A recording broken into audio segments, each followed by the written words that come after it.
মৰমৰ ছাত্ৰ-ছাত্ৰীসকল আমাৰ আজি ভিডিঅ'লে তোমালোকক স্বাগতম জনাইছো। আজি আমি ক্লাছ 3 ইংলিছৰ লেসন নম্বৰ 4 ঋতুজ ফোন নামৰ পাঠটিৰ এক্টিভিটিজখিনি কৰিম। তোমালোকে মনোযোগেৰে চাই যাবা।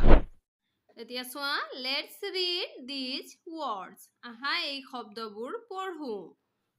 Forget, realise, exercise, leisure, medicines, mistake, prescribe. এতিয়া চোৱা, ফৰগেট মানে পাহৰা, ৰিয়েলাইজ মানে উপলব্ধি কৰা, এক্সাৰসাইজ মানে ব্যায়াম, লেজাৰ মানে জিৰণি সময় বা আজৰি সময়, মেডিচিনছ মানে ঔষধ, মিষ্টেক মানে ভুল আৰু প্ৰেছক্ৰাইব মানে ডক্টৰে ঔষধ লিখি দিয়া। এতিয়া চোৱা 1A, let's read the words in column A. The meaning of each word is given in column B. Try to guess the meaning of each word and then match. 1 is done for you. এতিয়া চোৱা, আমাক এই কলম এত কেইটামান শব্দ দিয়া আছে আৰু কলম বিত আমাক সেইবোৰৰ অৰ্থ দিয়া হৈছে। এতিয়া আমি কি কৰিব লাগিব, এই কলম এত দিয়া শব্দৰ লগত এফালে দিয়া অৰ্থবোৰ মিলাব লাগিব। এটা চোৱা, ইয়াত আমাৰ বাবে কৰি দিয়া হৈছে ৰিয়েলাইজ মানে উপলব্ধি কৰা, হয়নে? Became fully aware of something, understand clearly, কিবা এটা ভালকে জনা, হয়নে? সেইটোকে ৰিয়েলাইজ বুলি কোৱা হয়। এতিয়া এইটো মিলাই দিয়া হৈছে। এতিয়া বাকিবোৰ আমি মিলাব লাগিব। এইটো চোৱা, ফৰগেট মানে পাহৰা, হয়নে? গতিকে এইটো হ'ব ফেইল টু ৰিমেম্বাৰ, মানে মনত পেলাব নোৱাৰা, হয়নে? এতিয়া চোৱা, এইটো আমি মিলালো। এতিয়া চোৱা, লেজাৰ মানে ফ্ৰী টাইম, যেতিয়া তোমালোকে আজৰি সময় পোৱা সেইটোক লেজাৰ বুলি কোৱা হয়। তোমালোকে বিদ্যালয়তো আজৰি সময় পোৱা, হয়নে? সেই সময়ত তোমালোকে মিড ডে মিল খোৱা আৰু অকণমান খেলা, হয়নে? সেইটোকে লেজাৰ বুলি কোৱা হয়। গতিকে আমি এইটো লেজাৰক ফ্ৰী টাইম মানে আজৰি সময়ৰ লগত মিলাব লাগিব। এতিয়া চোৱা, মিষ্টেক মানে ভুল, আৰু এই এৰৰ আৰু ফল্ট এই দুইটা শব্দৰ অৰ্থও হৈছে ভুল। গতিকে আমি ইয়াৰ লগত মিলালো। B, let's read the following words aloud. এতিয়া আমি এই শব্দবোৰ উচ্চস্বৰে পঢ়িম। Game, name, fame, same, fine, line, dine, nine, leisure, measure, pleasure, treasure. এতিয়া চোৱা, let's check how much we have understood. আহা চাওঁ আমি কিমান বুজি পালো। 2A, answer the following questions. আমি যে পাঠটো পঢ়িছিলো তাৰ পৰা আমি কিমান বুজি পালো, এতিয়া এই প্ৰশ্নবোৰৰ উত্তৰখিনি দিব পাৰিলে আমি গম পাম, হয়নে? Number 1, what did Ritu love to do with his phone? ঋতুৱে তাৰ ফোনত কি কৰি ভাল পাইছিল? তোমালোকে জানানে কি কৰি ভাল পাইছিল? Answer, Ritu loved playing games and watching videos on his phone. ঋতুৱে তাৰ মোবাইলত গেম খেলি আৰু ভিডিঅ' চাই ভাল পাইছিল, হয়নে? এতিয়া চোৱা, Number 2, what did Ritu say to his mother one day? ঋতুৱে এদিনাখন তাৰ মাকক কি কৈছিল? এতিয়া চোৱা, Number 2, Ritu told his mother that he was not feeling well. ঋতুৱে তাৰ মাকক কৈছিল যে তাৰ গাটো ভাল লগা নাই। এতিয়া চোৱা, Number 3, what did the doctor say to Ritu? ডক্টৰে ঋতুক কি কৈছিল? Answer, the doctor advised Ritu to spend less time on his phone. ডক্টৰে ঋতুক মোবাইলত কম সময় অতিবাহিত কৰিবলৈ পৰামৰ্শ দিছিল। Number 4, how did Ritu spend his leisure time? ঋতুৱে তাৰ আজৰি সময়খিনি কেনেকৈ পাৰ কৰিছিল? Answer, Ritu spent his leisure time playing games and watching videos on his phone. ঋতুৱে তাৰ আজৰি সময়খিনি মোবাইলত গেম খেলি আৰু ভিডিঅ' চাই পাৰ কৰিছিল। Number 5, what affected Ritu's health? কিহে ঋতুৰ স্বাস্থ্যক প্ৰভাৱ পেলাইছিল? Answer.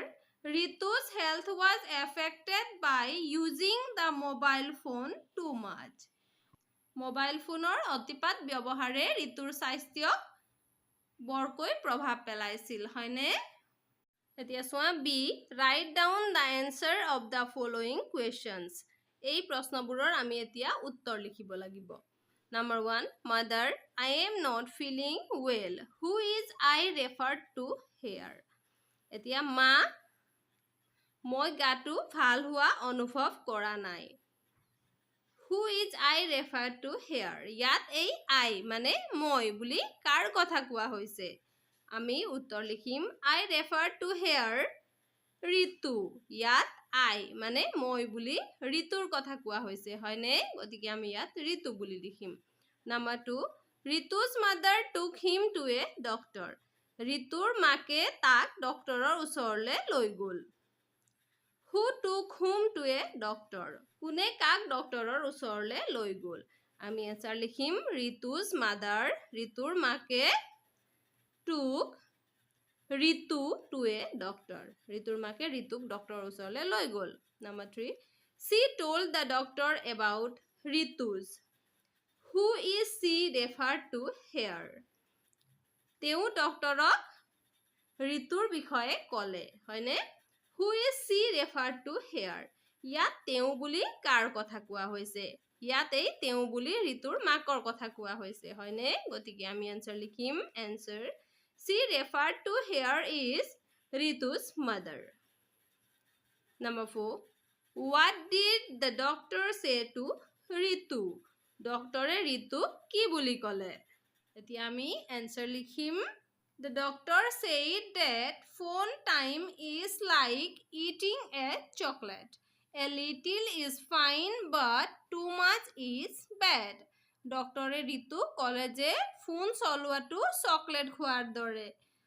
যেনেকৈ অলপমান চকলেট খালে ভাল আৰু বেছিকৈ চকলেট খালে বেয়া, সেই তেনেকৈ অলপমান ফোন চালে ভাল আৰু বেছি সময় ফোন চোৱাটো বেয়া বুলি ক'লে, হয়নে? এতিয়া চোৱা C. Read the following statements. Write true or false.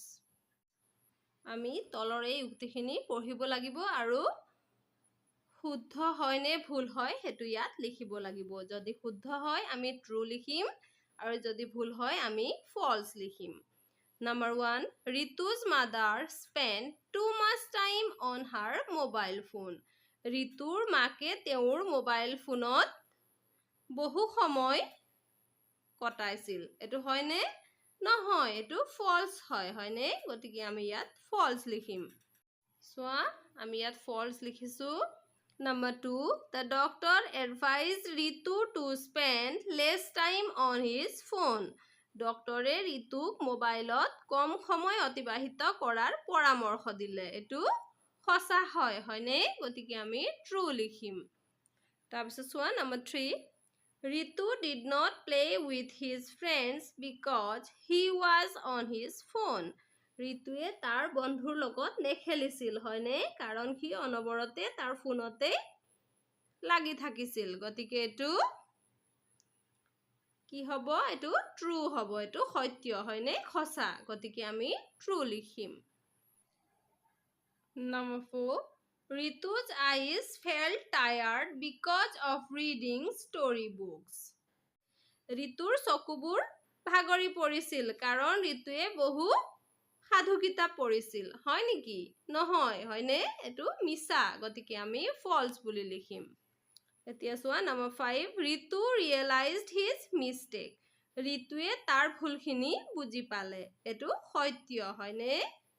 গতিকে আমি true বুলি লিখিম। এটো সঁচা, হয়নে? গতিকে আমি true বুলি লিখিম। মৰমৰ ছাত্ৰ-ছাত্ৰীসকল, আমাৰ আজি ভিডিঅ'ত আমি ইমানেই কৰিছো।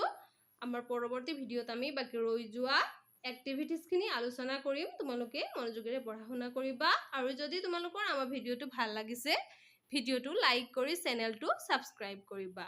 আজিলৈ ইমানেই, ধন্যবাদ।